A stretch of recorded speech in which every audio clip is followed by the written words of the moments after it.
بيرسل لك كرة، الرمية الأولى كرة ناجحة، علامة الصح يا كولر.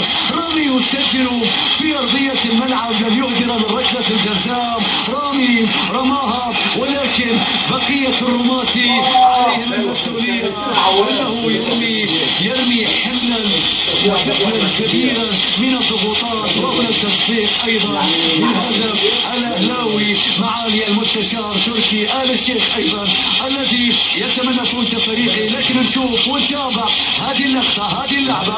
عبد الله السعيد، الركلة الأولى للزمالك، والركلة الآن بعد ركلة ناجحة. عبد الله السعيد، عبد الله السعيد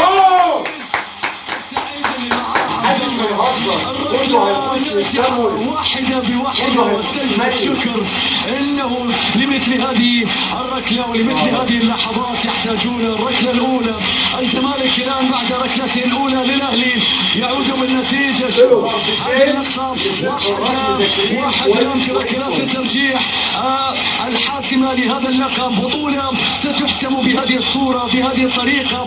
عبد الله السعيد الآن أكبر اللاعبين في تاريخ السوبر الأفريقي، 39 سنة، يسجل بركلة ترجيحية ناجحة. وسنشاهد من سينفذ هذه الركلة بالنسبة لعمر كمال. عمر كمال اللاعب الذي شارك بديلا لمحمد هاني يسجد سجدة قبل الركلة، ينتقل توفيقا. عمر كمال سيتقدم في الركلة الثانية مع محمد عواد. عمر كمال يتقدم بخطوات، الآن يحاول عمر جمال هذا الهدوء في هذه اللقطة. والركلة الثانية بشكل ممتاز وباقتدار وباحتفالية. عمر كمال في هذا التوقيت يضع ذلك المقدمة انهم يبحثون عن ركلة اخرى. كل ما تتقدم اولا بشكل ان ذلك يحول الضغوطات على الفريق الاخر، وبالتالي النادي الاهلي يتقدم ركلة ثانية. نشوف ونتابع هذه الاوقات، هذه اللحظات. ركلة ترجيح للزمالك، ركلة ترجيح للزمالك في هذا التوقيت عن طريق البديل الذي يشارك في شوط المباراة الثاني. زياد كمال يتقدم يرسل لك في اللقطة الماضية. حمزة المثلوثي تسبب في ركلة. شوف حمزة يضع الكرة في هذه اللقطة.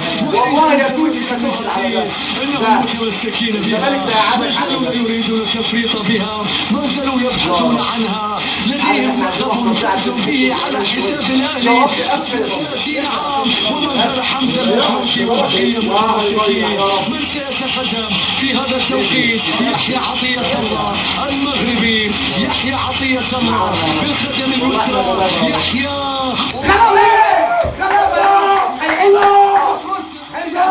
هيرجع للفار ويقول لك عواد متقدم ويعيدها تاني ويسجلها. لا مش هتحصل ان شاء الله. عواد مكان العاصمة منذ القدم الأبيض فيها يحيى عطية الله، لكن العطية كانت بقفاز عواد وكل نظام النهائي تصدى يا للحظات. الركلة الثالثة، انظر يكاد أن يجل صحتك يا كابتن، صحتك. شوف اللقطة، شوف اللعبة، وهذه اللقطة. من سيتقدم؟ ومن غيره من أعادهم إلى هنا، من أوصلهم إلى هنا، من أعادهم من المطار قبل الذهاب. إنهم يقبلون الشعار. حسنا بنت عن الجيش للتاريخ، ركلة للتاريخ. نصر يتقدم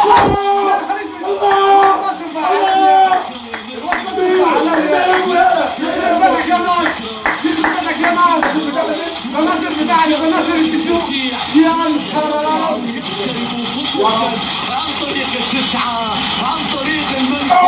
انت حراق يا راجل، يا دبيب، يا دبوب، يا مسلسل، يا معانا يا رب، يا بتاع الهوس يا زمان. يا رب عمرك ما تحرم ينفع، ما بينفعش. تفرح سلمتني كاس مصر الحرام ما نفعهاش. ما تشعر رام به كريم ربنا يسلمك والله. الجمال في المدرجات وهكذا طاهر كان في هذه الاوقات في الركله الرابعه طاهر محمد يتقدم مصيره الثاني لم يخسروا بعد ما سيكون المدون وطاهر يسجل وينتظرون لقطه من الشناوي.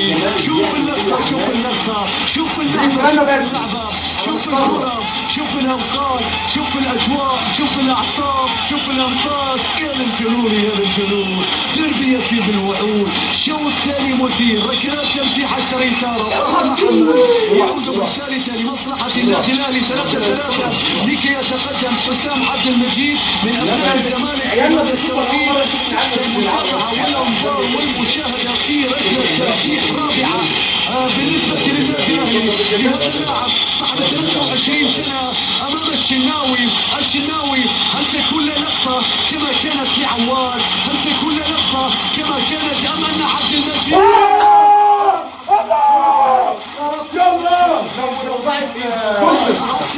هنا مرة أخرى قدمت مباراة كبيرة.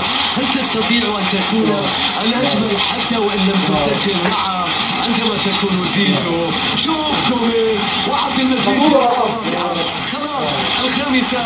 شوف حسام شايف هنا الشناوي راح لها لكن راحة جنون كبير وحظ صعبة. الكلام يبدأ في هذا التوقيت. انظر إلى هذا العناد بعد الخروج بعد التأكيد في هذه اللقطة. وسام أبو علي زي ما ظلمتنا الشوط الاول ربنا هيخزيك بيك يا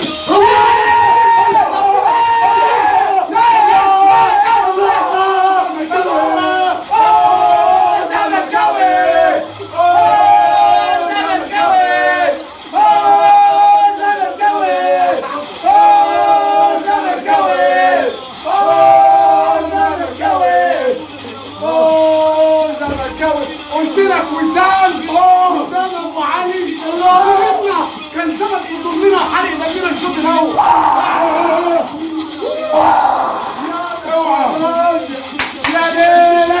يا ليلة سود على دماغكوا يلا زيزو